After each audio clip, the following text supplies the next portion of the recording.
Baka na-reincarnate ka lang. Ba't ang lapit mo sa mga pusa?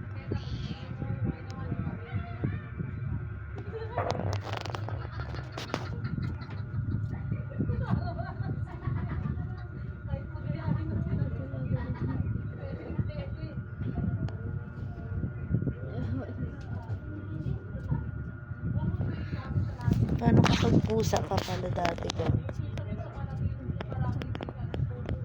Ganyan din sa si Luna tsaka si Ginger eh.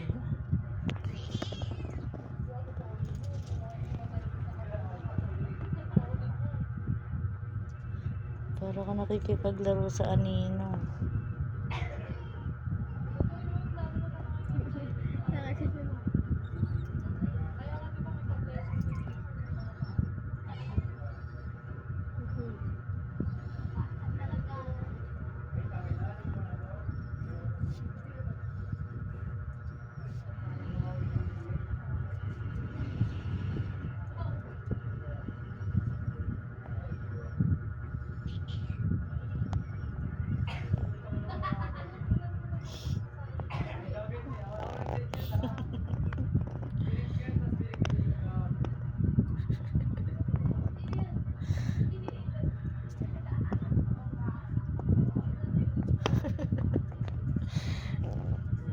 Ay, negra.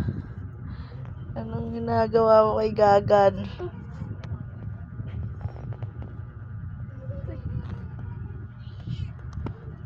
Sumama ka daw sa mundo nila. Oh, dikit pa yung mukha mo. Normal mo.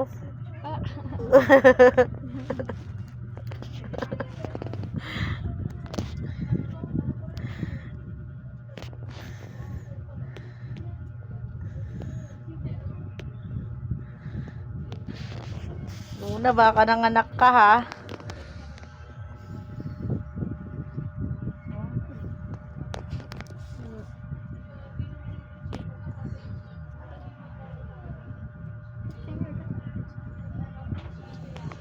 Paano pag sinasama ka niya sa mundo ng mga pusa? Kami sa dun, para kawalit niya yun. Yung kagaya kay Ariete, papaliitin ka para kung nakapunta ka sa mundo ng mga pusa. Napanood kong anime.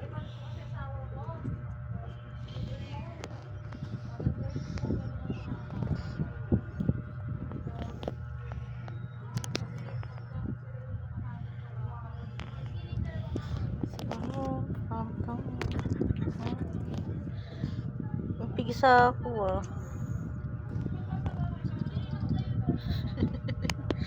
Gano. May gusto kasi siyang sabihin sa'yo. Gusto niyang manghihiyata ng pagkain. Dalhin mo sa kanto. Sabihin mo kumain ka dun sa mga sako.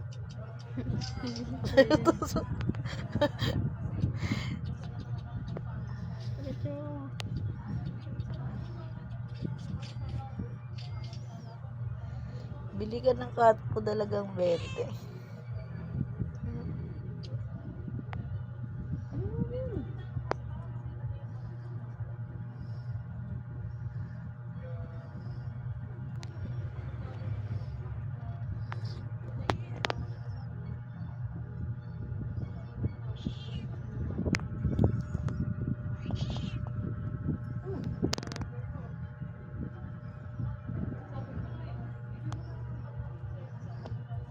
Mamaya pa tayo kakain. Kami nga di pa kumakain eh.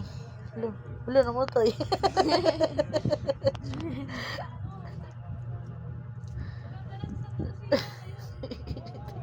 Ngayon niya lang siguro i-enjoy pa yung bata kasi hindi siya nakikipaglaro dati.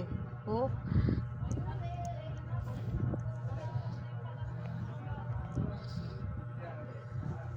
Oh, ngayon lang siya nagaganyan. Nanay ka na huy. Batang ina ka eh.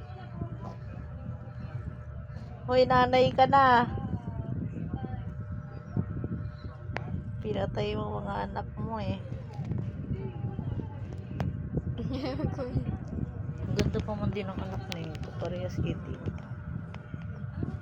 Sana may tatlo na tayong pusa na puro itim.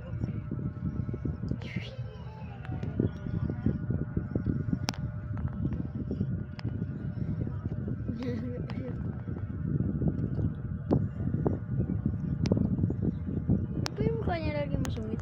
Hmm? Lagi masungit pa yung mukha niya. Ganyan talaga siya.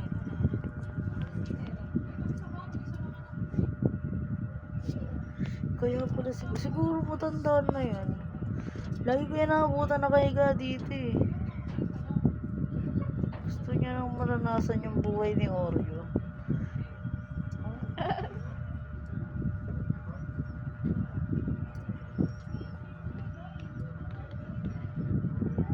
Ano pang panty na siya oh.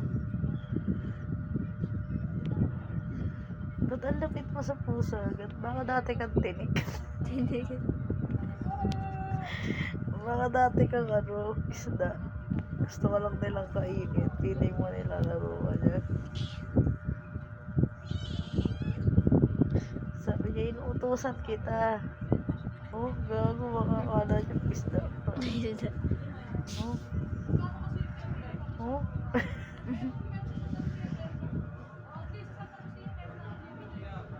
Oh.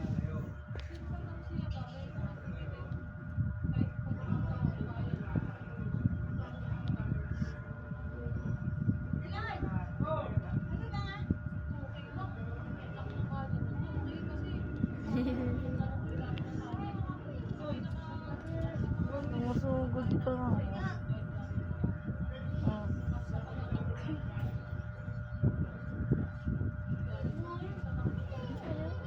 Labas ka nga. Tayo ka nga kung hahabulin ka niya. Ayun na.